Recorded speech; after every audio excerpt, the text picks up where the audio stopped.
नमस्कार दोस्तों, आप सभी को राम राम। स्वागत है आपका ज्ञानगंज में। दोस्तों, आज के इस वीडियो में हम बात करेंगे भगवान श्री कृष्ण की 16,108 रानियों के बारे में। दोस्तों, राजा महाराजा पहले के समय में एक से ज्यादा पत्नियां रखते थे। ये बात बिल्कुल सच है, लेकिन क्या 16,108 रानियां होना संभव है? भगवान श्री कृष्ण के बारे में ऐसा बोला जाता है कि उनकी 16,108 पत्नियां थी और 1.5 लाख से भी ज्यादा पुत्र थे। श्री कृष्ण की रासलीला के बारे में तो भक्तों के पास ढेर सारी जानकारियां हैं। जब गोकुल में उन्होंने अपनी सभी गोपियों के संग एक साथ अनेक रूप धारण कर महारास रचाया था, लेकिन उनकी इतनी सारी रानियों वाली बात में कितनी सच्चाई है, आइए जानते हैं इस वीडियो के माध्यम से।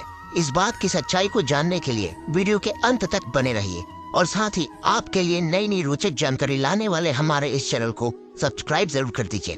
पुराणों में लिखी हुई कथा के अनुसार एक भूमासुर नाम का राक्षस था।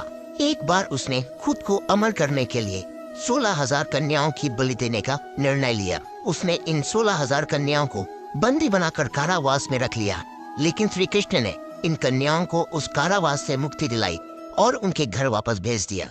लेकिन जब यह कन्याएं अपने घर पहुंची तो उनके परिवार वालों ने चरित्र के नाम पर उन्हें अपनाने से मना कर दिया।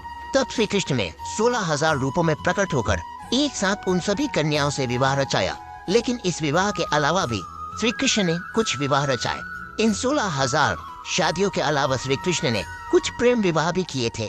राधा से बस प्रेम कर पाए हमारे कृष्ण जी, उनसे उन्होंने विवाह नहीं किया। लेकिन आज भी लोग कृष्ण और राधा का नाम एक साथ लेते हैं। कुछ कहानियों के अनुसार इनके बारे में कहा जाता है कि 100 कन्याओं ने त्रेता युग में भगवान राम से विवाह करने का वरदान मांगा था। तब श्री राम ने कहा था कि मैं इस जन्म में एक पत्नी व्रत का संकल्प ले चुका हूँ, लेकिन अगले जन्म में मैं तुम सभी से विवाह करूंगा। तब द्वापर युग में श्री कृष्ण ने 100 विवाह और किए थे। इन्हीं 100 शादियों को श्री कृष्ण का प्रेम विवाह माना गया था। इनके अलावा श्री कृष्ण की 8 खास रानियां थी, जिन्हें पटरानियां कहा जाता था। उनकी इन 8 पटरानियों में एक थी कालिंदी। एक बार जब श्री कृष्ण पांडवों से मिलने के लिए इंद्रप्रस्थ पहुँचे तो वहाँ युधिष्ठिर, भीम, अर्जुन, नकुल, सहदेव, द्रौपदी और कुंती सहित बहुत से लोगों ने उनका अतिथि सत्कार किया।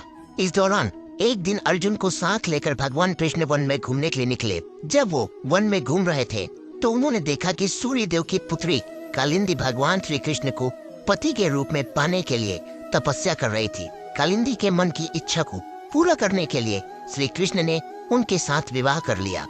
रुक्मणी भी भगवान श्री कृष्ण की पत्नी थी। श्री कृष्ण ने रुक्मणी का हरण करके उनके साथ विवाह किया था। रुक्मणी विदर्भ के राजा भीष्मक की पुत्री थी और वह भगवान कृष्ण से प्रेम करती थी और उनसे विवाह भी करना चाहती थी। लेकिन रुक्मणी और कालिंदी के अलावा भी उनकी 6 पत्नियां और थीं।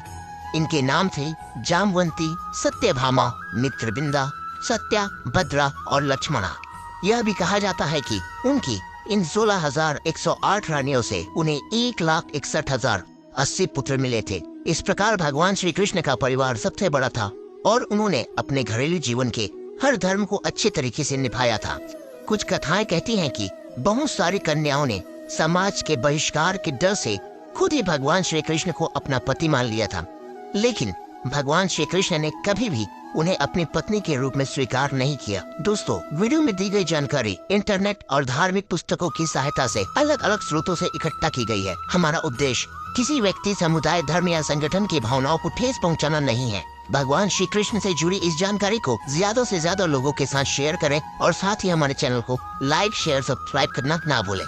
जय श्री राम, राधे राधे।